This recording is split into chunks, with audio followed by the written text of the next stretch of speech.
make sure to give my dad a 5-star review. Make sure to like and subscribe to his YouTube. Thank you for listening and enjoy the show.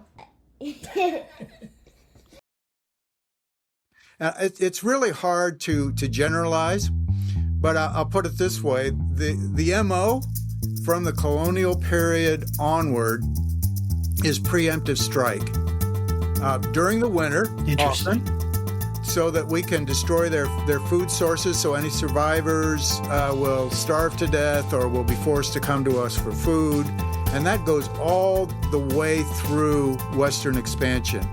Well, hey there, faithful politics listeners and viewers. If you're joining us on YouTube, I'm your faithful host, Josh Burtram. Our political host couldn't be here, but welcome to another episode of the Faithful Politics Podcast, where we talk to all sorts of experts and interesting people about the things that are happening, intersection of faith and politics, and just different ideas out there that intersect with that. And so today, I'm super excited actually to have L. Daniel Hawk. He is a professor of Old Testament and Hebrew at Ashland Theological Seminary and an ordained United Methodist minister. He's written widely on biblical narrative, conquest texts like Joshua, and the way Scripture has been used to shape moral imagination in public life. His newest book is Undoing Manifest Destiny, Settler America, Christian Colonist, and the Pursuit of Justice. And that's what I'm talking to him about today. So thank you and welcome to the show, Dan. It's such a pleasure to have you on. Oh, thank you so much, Josh, and thank you for your interest in the book. Absolutely. And, manifest destiny, I always heard that growing up, and I actually heard it as a good thing, right? It almost like, hey, it's manifest destiny. We felt like we were here. It was this mission that maybe if it wasn't divine, because I grew up in Fairfax County, so they're pretty liberal. They're not going to talk about divine, Fairfax County, Virginia, which is right outside of D.C. And so, but there was this sense of American excellence, and this is our destiny, and we're moving. And for those who haven't heard or thought about that term since ninth grade history class, what is manifest destiny? What's the policy? What's the ideology and theology even? And why should we care about it? Oh, well, okay. Great place to start.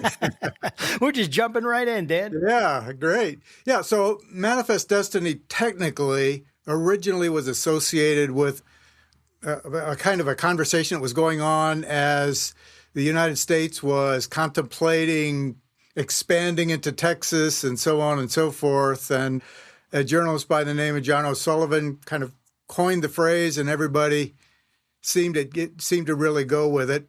So, but it's taken on, I think, it's taken on a way of encapsulating the basic thread of American national mythology, which is this idea that whether by divine intention or whether by the inexorable course of human progress, the United States has a particular destiny to overspread and develop a nation and develop a civilization that will be for the good of all humanity by virtue of developing liberty and democracy and prosperity and all of these things. And that destiny is manifest by the fact that the United States was just able to expand inexorably across the continent. Just keep going. They weren't stopped. Yeah, and a matter of fact, once they got all the way to the West Coast, they didn't stop there. I mean, they kept going and Hawaii, Alaska. Hawaii was one, Philippines was another, and yeah, that's right. Anyway, yeah, we kept going. So that idea that it is in the Americans' destiny to essentially keep going, and of course, at the time there was the divine impetus behind it. Can you talk about, or like what was interpreted as divine impetus, right? Which is a big part of what your book is about, undoing manifest destiny, right? So clearly the idea is this was ill-fated, not well, definitely not matching with the ethics of Scripture that we understand them, and yet God was brought into this from the beginning. So can you kind of explain how that happened, why God was brought into this, and why that's problematic?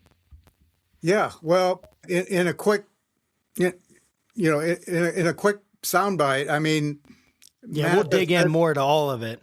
Yeah. So manifest destiny, that concept really begins with the first Pilgrim and Puritan colonists who arrive on these shores with a sense that God has brought us here. God has brought us here to establish Christian colonies, Christian commonwealths. And so there's already this sense that European English colonialism in particular is something that God is using people essentially to tame the wilderness. So when the Puritans came and they looked at the land around them, what they saw was wilderness, wild place, and they saw people who lived under the domain of Satan. And so the idea is they just developed this idea, and it's connected to Genesis 1:28, where God gives a mandate to all humanity to be fruitful, multiply, subdue the earth. And there are two planks to this. One is called the Doctrine of Discovery, which is a body of international law that develops out of some papal bulls that basically said any Christian power, Christian leader, potentate, by virtue of being Christian, has the right and perhaps even the mandate to subdue non-Christian peoples and nations, to expand Christendom. You've got that, and then you've got this idea, this interpretation of Genesis 1:28 that the English Puritans had as they came to these shores, and which basically said God has given a mandate to all humanity to be fruitful, multiply, and subdue the earth. And they understand subduing the earth as, in a sense, getting rid of the wilderness, which was wild and under the domain of Satan, and imposing or replenishing a kind of an Edenic, ordered land. So transform the land from this wilderness under the domain of Satan to a restoration of Eden, in which you put fences up, you turn it into property so that it could be a source of wealth and generate, and so on and so forth. So those two planks serve as basically theological cover for just a really atrocious program of colonization, a justified violence, because indigenous peoples, if with respect to the creation mandate, they're resisting. They're not obeying what God told all humankind to do. Let's just look at the land. Or they're resisting. And the idea that they were resisting the progress of this destiny, particularly into the 1800s, becomes really strong argument for removing them, assimilating them, erasing their cultures, erasing their identity, because they're really resisting the command of God. And if you think of it in secular terms, they're resisting the onset of progress. What this kind of social evolution in which the United States is evolving into the highest culture and civilization in the world, so that we can help everybody else attain the kind of prosperity and freedom and liberties and values that we hold. Yeah, I really appreciate that explanation, and I would really love to dig into what was their logic from Scripture? I mean, you were talking about it and alluding to it, but I'd love to go into more detail on how did they justify, like, for instance, in these papal bulls in the Doctrine of Discovery, again, to the degree that you're able. Like, I don't want to assume that you have like read all of those or reviewed everything that's come from there. I just, to the degree that you're able, like, what was their justification for, like, the Doctrine of Discovery? How did they, what method did they use, or like logic from theologically to get to that place that they felt like they could do that? Well, it actually started with some papal bulls in which two popes, basically on the basis of their position as the vicar of Christ, so God's representative on earth, they had the full authority to issue these bulls. So a papal bull is like a decree. And they started with actually bulls to the Portuguese and then later to the Spanish, but basically where popes said to them, we give you the authority by virtue, in order to advance Christianity, we give you the authority to subdue, to conquer any non-Christian people or land. The third bull added the idea of discovery. So any people or land that is discovered, you have full authority. And that kind of morphs into the idea that any Christian power, any Christian potentate, by virtue of being Christian, just because they're Christian, has the authority. So a Christian king has the authority to, again, just to go in and take lands that are not Christian. And that particular element finds its way into federal law with some Supreme Court decisions in the early 1820s. So that's the justification there, because it starts off with the Pope saying, I have full authority, and that's in the mid 1400s. But then, of course, a funny thing happens on the way to discovery. You have the Protestant Reformation, and so you have royal Christian powers who don't care what the Pope said. He restricted these bulls to particular peoples, and really, anyway, so you've got this free for all, and everybody's just and it's just assumed within a very short span of time. It's just assumed that Christian rulers have that authority, and that this is right. That this is like and like so biblically, where they got this papal bull, but then you have like you said, the Reformation happened. And yet the slave trade the Reformation didn't stop the slave trade. Right. I guess it accelerated. I don't know. I know history's complicated, but yeah. So accelerated. So we have, that's disturbing as a Protestant, to think about that and to think about my heritage there.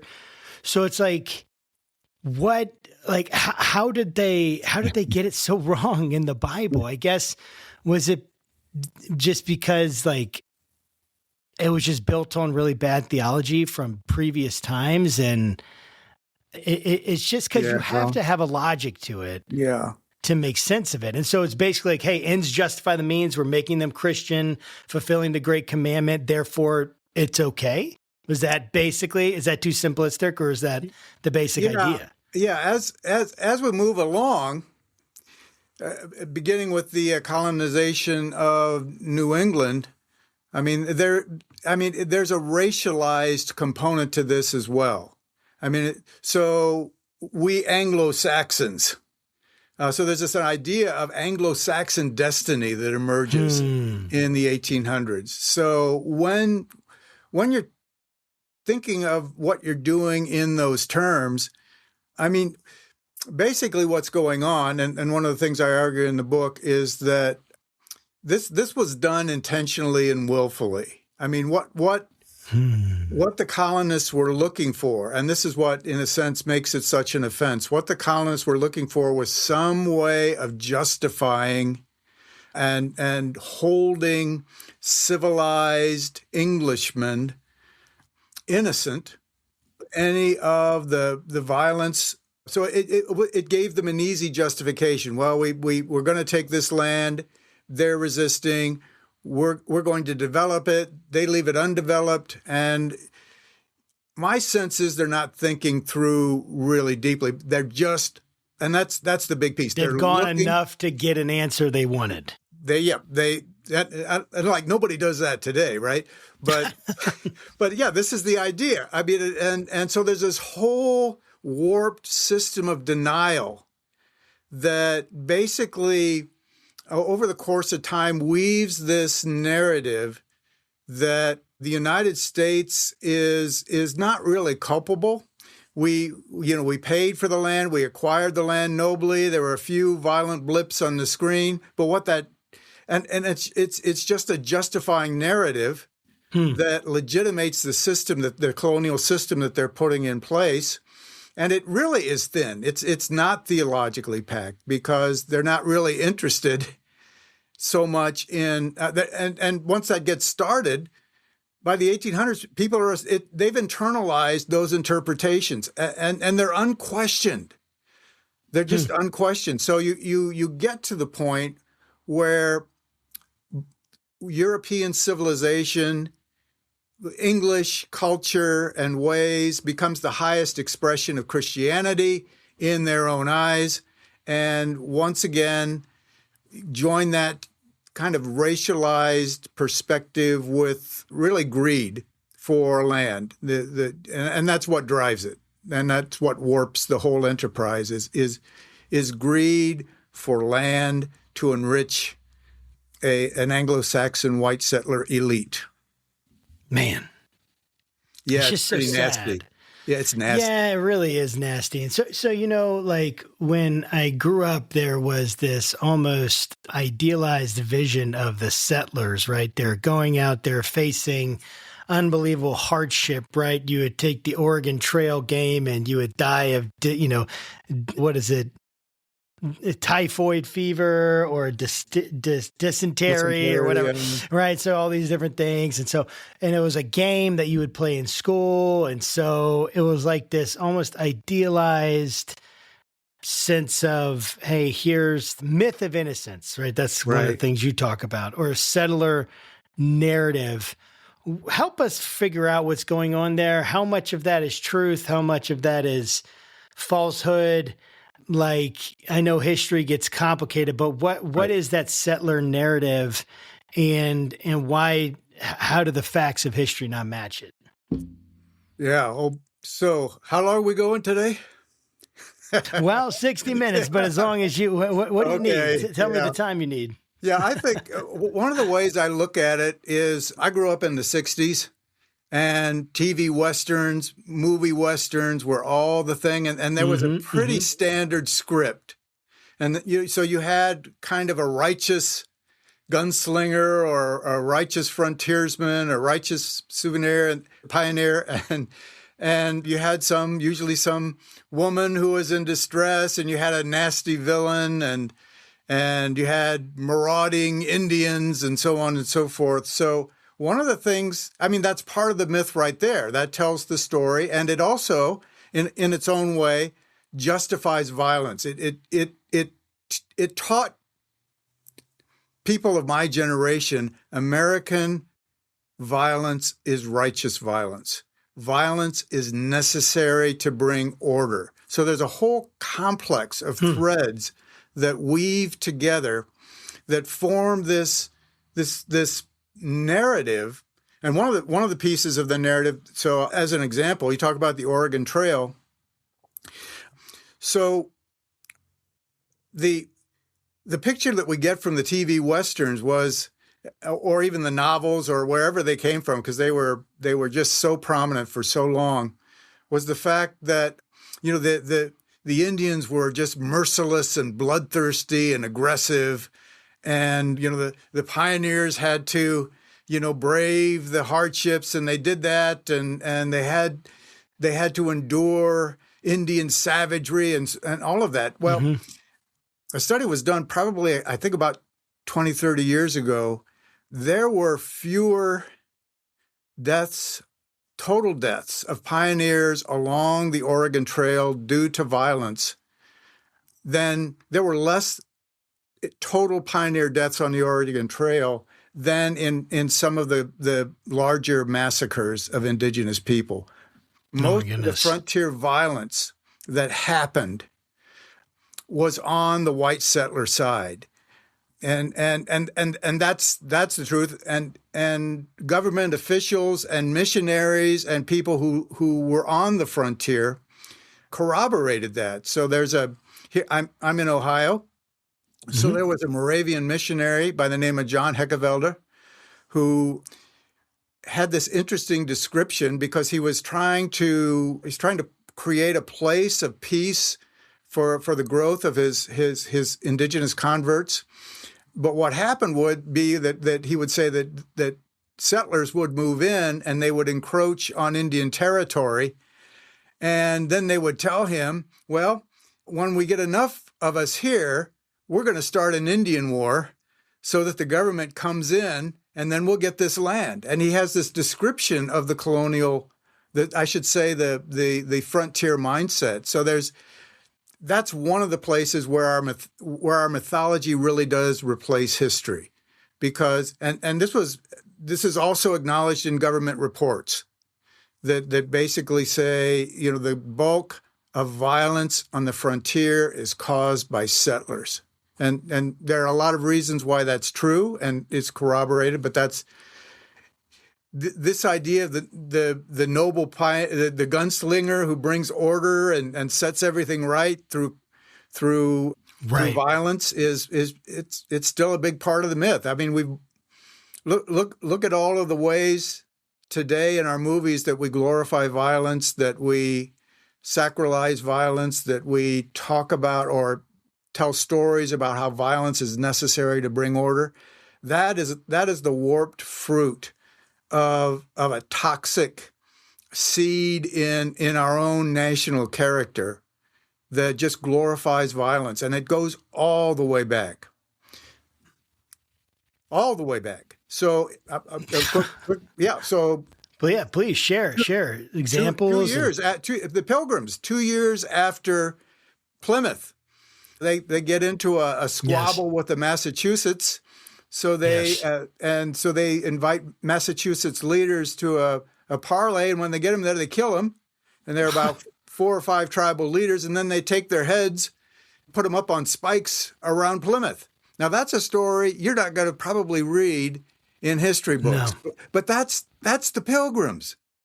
The Pilgrims. That's the Pilgrims. The peace-loving. 2 years. So that is crazy. And so with were all the Pilgrims like that? Was it, because I just actually started listening to this lecture on the Great Courses from someone called America Before 1776. And it was all about like this. And interestingly enough, like the only reason I know when you said the Massachusetts that it's an Indian tribe, I would have had no idea, except I just watched this like thing, like literally like a week ago. I'm like, it's crazy that I'm like hearing this now. And it's like, so you look at them and you're like, man, the Pilgrims, like in one sense, like what was it? Is it John? The guy who basically started, was it Winthrop? Who was a Puritan? John Winthrop, right, in Boston. And he was a lawyer. Was he a lawyer? And then he started, but he was a separatist and a Puritan, right? In the sense that right. Yeah. So he had to leave, and he left, and he started this, and he wanted to make sure, like even the way he was describing it, like the city on the hill. Like that, he wasn't saying that as if like, oh, everyone's looking and this is the shining example. That got used later, actually, in context. What the professor was saying is that the city on the hill language was that everyone's looking at us to fail. Like we're like a city on a hill, like, and he does make this kind of like biblical, but he wasn't a pastor. He wasn't a trained theologian. He was a lawyer. And essentially, he was talking about the city of Hill as like everyone's looking at us, they want us to fail, and like they're staring at us and just waiting for us to fail. But then, like watching like what they did with Merrimack, right? What they went and Marymount, that's what it is. Marymount, where they took a military force and kicked these guys out because they were profligate and whatever it is, the language that they would use. And so you see Pilgrims and you imagine peaceful, but they weren't peaceful. But were they all bad, or was it like, I guess like good and bad? I mean, I guess it's always a mix, isn't it? Right. Well, you have Pilgrims and you have Puritans, and they're different. Gotcha. Right. I guess that's true. So right. So the Puritans are actually still Church of England folk, but But here's the piece with Boston. So since you bring up the city on the hill, that particular speech, it didn't really it just didn't really catch on with the Puritans. So he wrote that sermon as they're waiting to. This flotilla of 11 ships is sitting in the harbor, getting ready to answer. But anyway, so there wasn't that much kind of impact. The greater impact was a sermon that they heard as they prepared to embark from Southampton in 1630, and that was preached by one of the leaders of the Puritans by the name of John Cotton. And he wanted them to have a biblical idea, of a biblical image to know how to move forward, how to see God's hand at work. And so he just went through and said, here's how you know where to go. Here's how you know that God is with you and doing what is right. So the scripture tells us that when God gets ready to do a new work and plant a new people in a new place, God, first of all, discovers, and he uses the discovery language. And then God discovers a place, and then God provides a way to carry them to that place. And then finally, God guides them to some vacant land where they can settle. And vacant land in the Puritan mind was land that was not owned. So yeah, if nobody owns it, then it's available for anybody to take. And of course, the indigenous peoples of the area didn't have any concept of owning the land. Right. They were caring for the land. They were taking care. They were stewarding the land. So to answer your question directly, in terms of did everybody think this? It's hard to say. And there are dissenters. There are people who are really not going with the program. So, for example, in 1637, the Puritan colonies are really concerned that the Pequots, another area tribe, is going to attack them. So they decide that they're going to launch a preemptive strike on a fortified village of about 400 to 700 people. And so they've got that military force. And there's a really interesting note from one of the journals of one of the people that went there. And they talk about how Puritan preachers were preaching sermons to these soldiers as they surrounded the city. They were preparing to attack it at the first light of dawn. But you had preachers coming around and letting them know that what they were doing was biblical and in God's will. Which, if they had to send preachers around to make that point, then obviously there are a significant number of people who are having qualms about what eventually happened, which is slaughtering 400 to 500 men, women, and children. Man. And so it's just so hard because you see, like, it's so hard to look at this and see that that they took Christian concepts and they brought it into this end, and it's, yeah. And I guess, like, was there provocation from the, like, I guess what part did the indigenous people play in this? Yeah. The natives, what part did they play? Again, I am not trying to say in any way that what happened, like, justify it or say, it's really trying to understand it, really. Like, even thinking about, like, they, like, just that thing you said about they thought about buying the land versus the natives had no concept that you owned land. Just that very idea right there, that lack of communication, that lack of understanding, that lack of, like, basic shared understanding of value or how the world works created, I'm sure, unbelievable amounts of conflict Yeah. and misunderstanding. And I guess what I'm trying to I just trying to understand the whole thing. And Yeah, sure. how did the indigenous people respond in this? And another thing, a question, well, I'll stop there because I have a question about disease and wondering what Yeah. you think about that played in it. But go ahead. That's a good kind of, again, there's this, I'll just put it simply. Greed is the driver.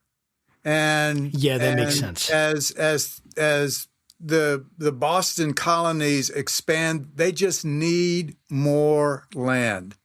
Yeah. And so initially they're buying it fairly, but later on they're using all kinds of I would say ungodly ways of relating to get that land. Yeah. It's really hard to generalize, but put it this way, the MO from the colonial period onward is preemptive strike during the winter. Interesting. Often, so that we can destroy their food sources, so any survivors will starve to death or will be forced to come to us for food.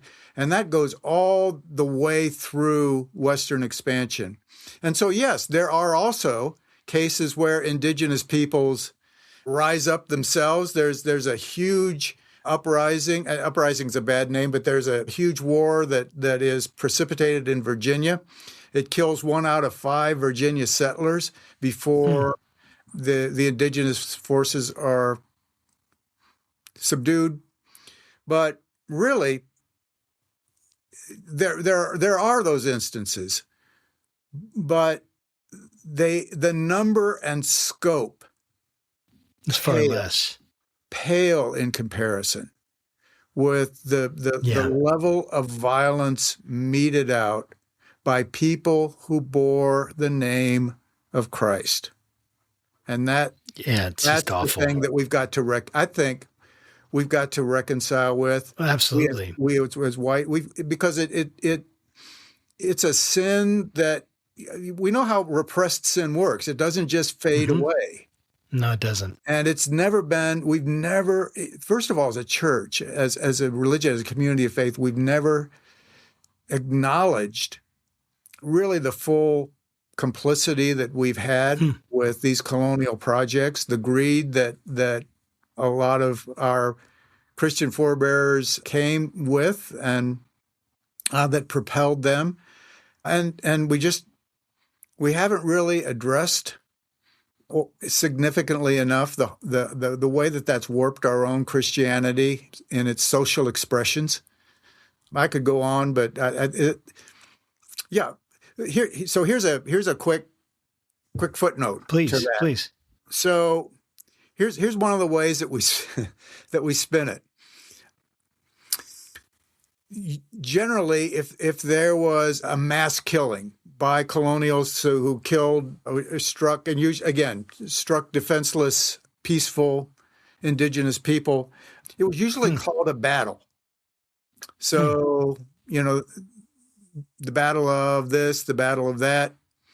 But if there was a situation where indigenous people killed maybe 3 or 4 settlers, that's a massacre. And so it's just this, even in the way that we name what happened, right? Just feeds into this narrative that where we deny to ourselves and others our deep implication with this colonial script and what it's produced in us, the kinds of divisions, the infatuation with violence, the racial antagonism. I mean, they all have roots. Yeah, I mean, that makes, I was kind of pausing there because it definitely makes sense. I mean, it's like the story I'm hearing is that there was essentially built into the policy of colonialism of a willingness to take anything by force, whatever's needed, and violence, and then a concomitant justification of those violent acts through some kind of, authoritative declarations and the use of clergy and the use of church and religion to try to essentially sanitize what was going on or sacralize even violence and what was happening, that they were doing this and this was the right thing, actually fulfilling God's mission by doing this. And so you have that driving, and greed is really behind us to gain more land, gain more power, get more space. And so you have these essentially that the settlers are the aggressors. They are the ones, like they set the pattern. Is that correct? What I'm hearing? Yeah, they wrote the script, and that script developed over decades and centuries, and then it's just internalized. I mean, I never questioned. It never even occurred to me when I was growing up to ask why the indigenous people that we learned about or that we talked about in Boy Scouts or whatever, why they weren't here and we were. I mean, it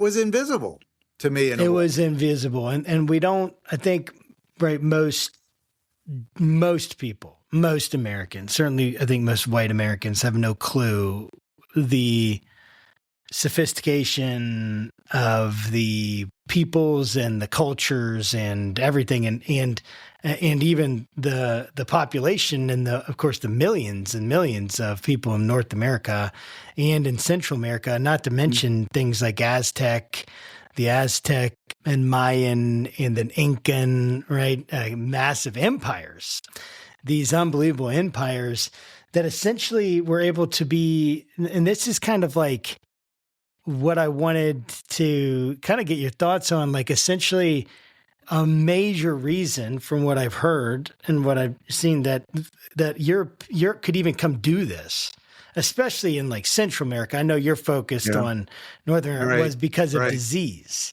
That it essentially, I heard some things like certain diseases, like one of the voyages that John Smith was on, it wiped out 70 to 80% of the native population on the coast in this area. I mean, 70, 80%, like that's apocalyptic, right? So it's like, and then like in the Mayan and Incan and Aztec, 90%, some estimates, 90% of the people, 9 out of 10 people died from disease, not even to mention the violence, right? So it's like, what place did disease have in this, and how was that understood by the settlers?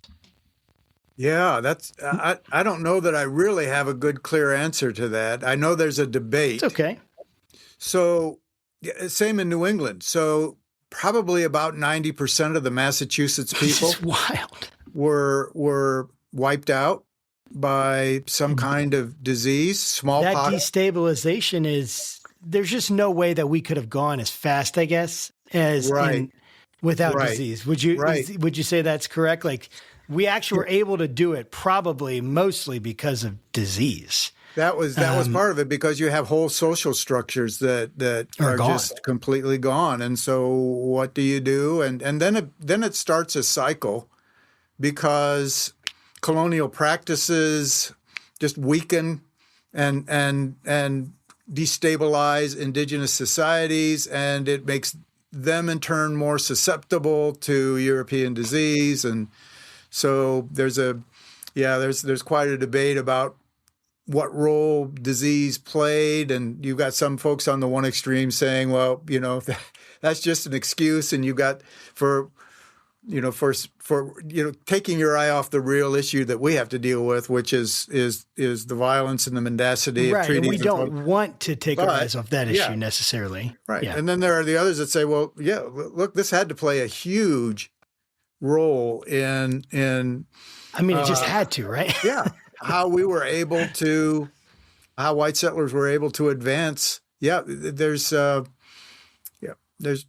are whole books about how that affected the Western advance.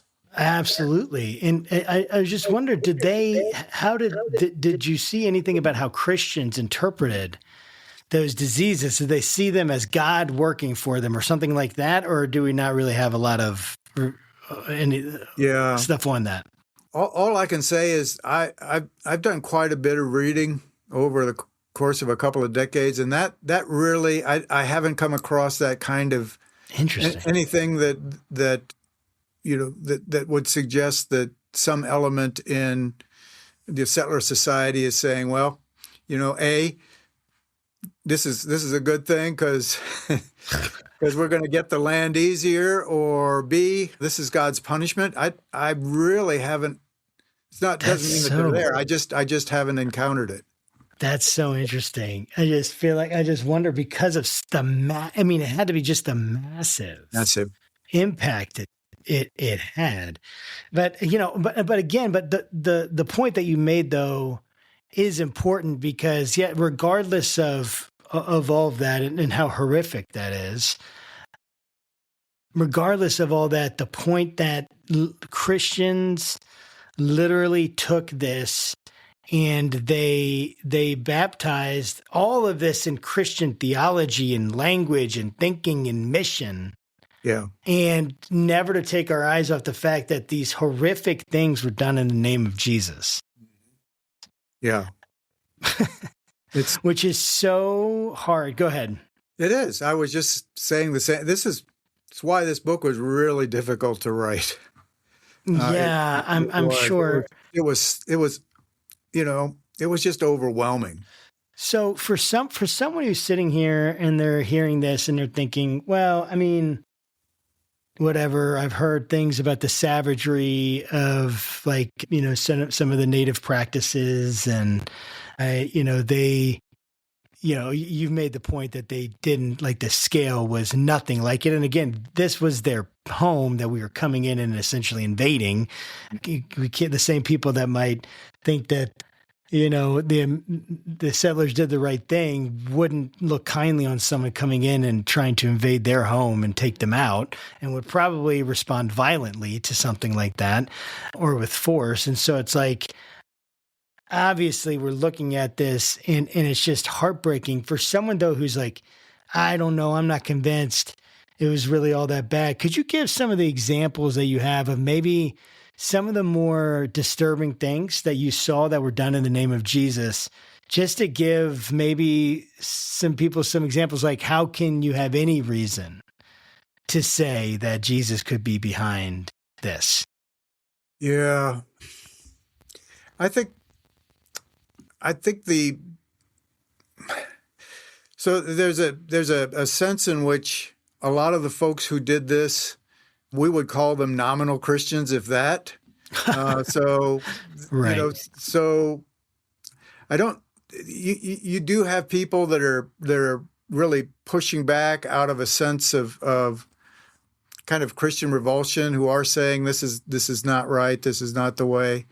But most of these people, went to church, and they would have called themselves Christians. So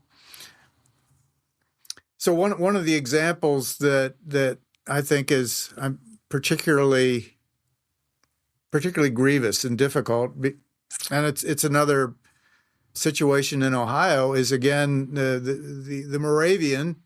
So there were Moravian converts, and they established a number of villages in what is now southeast Ohio, and they're Christians. And so this is during the Revolutionary War. They didn't want to take a side. They actually moved into Ohio, so they didn't have to be pulled into the conflict. They just wanted to, live in peace, and they were very they were prosperous communities. Anyway, long story short, they were forced from their homes and taken up near where Toledo, Ohio is now by the tribal one of the chiefs from the Lenape. And they just had a hard time kind of getting enough to eat, so they were given permission to go back to their storehouses, their fields, their villages, and just get the food that was in the storehouses. It was in the spring, bring it back. And while they were there, contingent of colonial militia from Pennsylvania arrived on the scene, and they had been wanting to avenge the death of a settler family. And they really were. They were out for blood. So they decided that they wanted to investigate this settlement. And so they came in, they disarmed everybody of what few weapons they had for hunting.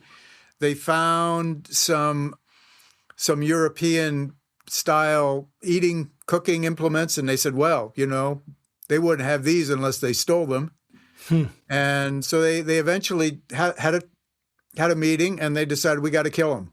So 96, they took them all into one of the common buildings, and they said, we've decided that we're going to put you to death. You're lying. You've been colluding with the Indian forces, so on and so forth. And they said, would you give us the night to prepare our souls? And they put the women and children in one cabin, the men in another, and they sang hymns and prayed all night. And these are Christian brothers and sisters. And in the morning, they were taken out 2 by 2 into another building, and their skulls were smashed in with heavy mallets, 2 by 2. And the great majority of those people were women and children. And the women and children were praying? Yeah. Yeah, they were in another building. See, they were Christians. They were Christians. And they were pacifist Christians. They were Christians who did not want to get involved in the violence. So they moved as far away as they could, but they just couldn't move far enough, evidently. Jeez. And so were they Native Americans or no? These were Native Americans. They were They're Native Americans that were Christian pacifists. I just want to make sure that everyone. Yeah, okay. Sorry. Yeah. So these they had become Christian through the ministry of some Moravian missionaries, and they were creating Christian villages of respect, and from all accounts, they were just model Christian. A model Christian community. They just happened to be Lenape, Munsee, Mohican. It just makes yeah. There aren't really words, huh? Yeah.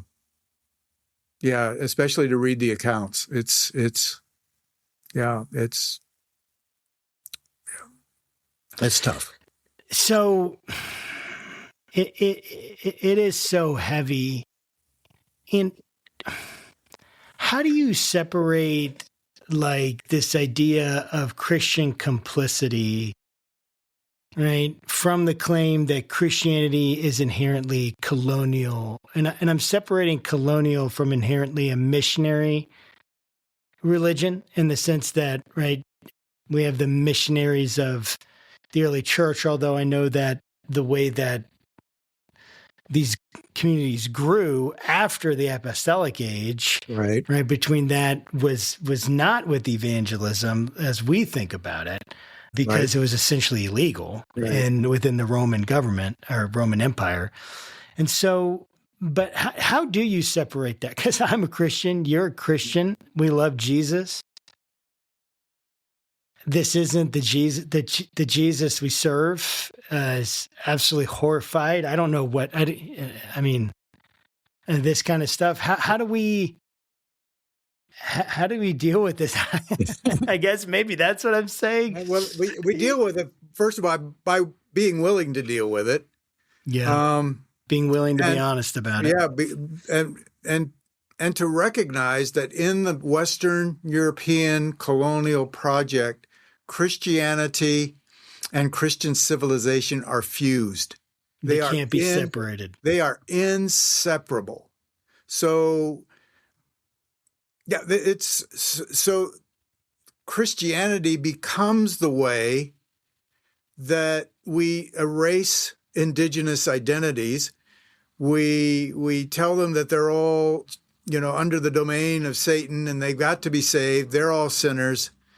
And really, some of the most grievous effects on Native communities came through actually Christians who wanted to do the right thing.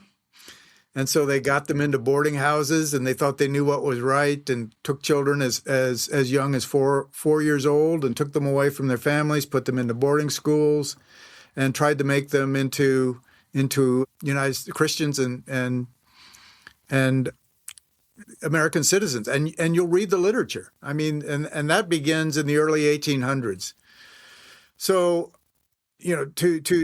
to respond to what you're saying, I mean, one of the things we have to realize is that at least in the case of European colonialism, there is a fusion that does not respect indigenous cultures, that does not respect indigenous people, that did not respect the customs and values and that indigenous people have, didn't appreciate the vibrancy of their cultures. And so what's happening now, in a kind of to use a word that has a little bit of freight, but I'll just use it anyway, in a post-colonial kind of environment, is that we have Christians around the world who were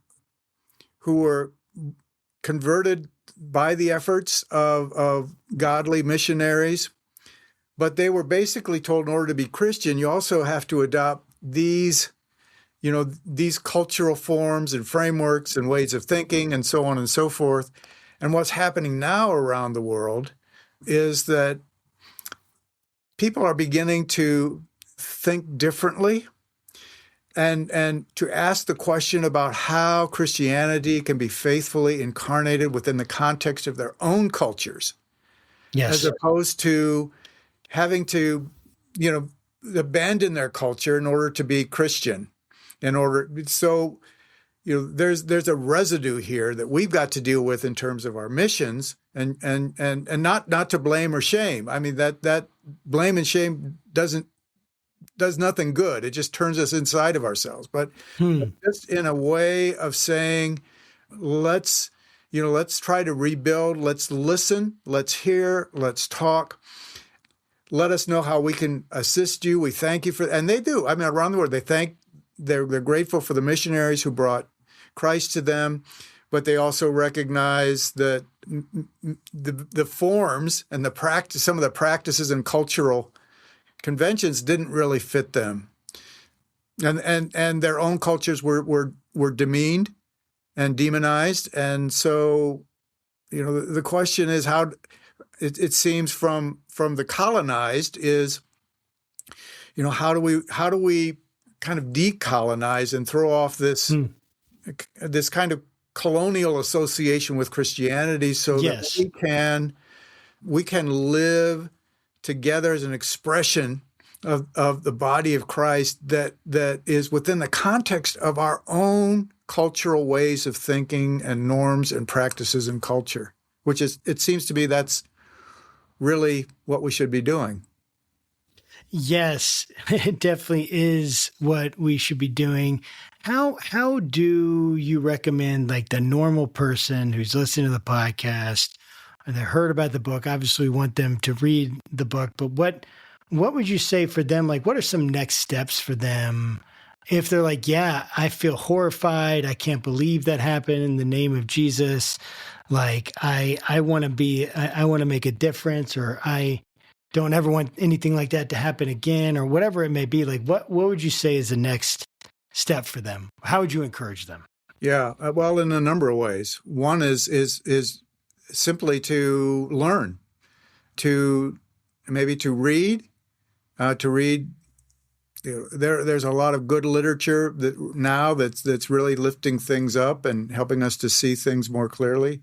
So you and I were talking a little bit earlier about Chris Huckletubby and Danny Zacharias' reading the Bible on Turtle Island. I mean, it's a wonderful book. Yes. And just reacquainting yourself with a different way of thinking and interpreting and believing is a good positive step. So learning about how how the national story plays out in your own locality. Who were the people who stewarded the land before colonists came in? Where are they now? What happened? What role did we play? What influence does that past have on the way that we've constructed our communities here? And then there are so many organizations now, people that really care, who are moved by this kind of sense of urgency to let's put the colonial script in the dustbin. Let's acknowledge. So, I mean, just having the openness to say, I can enter into a different space. I want to learn. I want to listen. I want to grow, and then I want to know how to stand with my Indigenous brothers and sisters. What are the issues that are that they're dealing with, and what can I do? Yeah, finally, a final thing is just to take the time to experience Indigenous cultures. Go to some powwows, visit an Indian center when they've got a program on, and just because, and that's particularly important because white settler society has put a lot of energy into maintaining the invisibility of Indigenous people. And so just taking intentional steps to recognize and honor them as good gifts to our church and to our country, and learning about them, listening, all of those are, I think, really important first steps. Well, I think that's all really good. And I think a first step for everyone is to go pick up this book. If you're watching this, right, and it's a reel, listen to the podcast, then go pick up the book, and then take that, like the reading from Turtle Island, First Nations version. There's a lot of stuff out there that you can start to get involved with and take those next steps. And we're going to encourage everyone to do that. Dan, thanks so much for being on the program.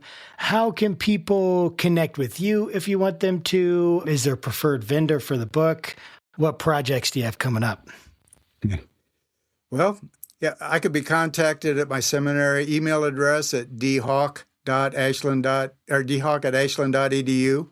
I have a pretty robust Facebook page, do a lot of writing and conversing and along these lines on that page. And there's usually a really good dialogue. So that's another way. Just get in and kind of, if you don't quite know what to do, enter this or another space where people are having these conversations and thinking, praying and thinking together about how we can write a new script for our church and our nation that values all voices and values all cultures and values all experience. I love that. Well, again, thank you so much, Dan, for spending time, giving us your time and your insights. Well, it's been a pleasure. Thank you so much again for helping me get the word out.